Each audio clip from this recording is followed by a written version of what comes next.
अस्सलामु अलैकुम dear viewers. हमारा आज का टॉपिक है, अगर किसी की कोई रकम, खजाना, पैसे अगर खो जाएं, चोरी हो जाएं, गुम हो जाएं और एक अरसे बाद वो वापस मिल जाएं, तो क्या इनकी ज़कात देना ज़रूरी होगा या नहीं।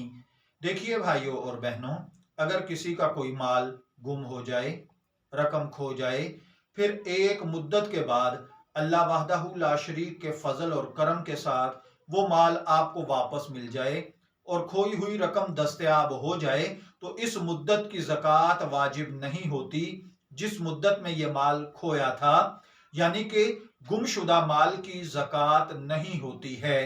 मैं दुआ गो हूं कि अल्लाह ताला हमें इन बातों को समझकर इनके मुताबिक अमल करने की तौफीक अता फरमाए। शब्बीर अहमद को इजाज़त दीजिए, फिर हाजिर होंगे किसी नए टॉपिक के साथ। तब तक के लिए अल्लाह हाफिज।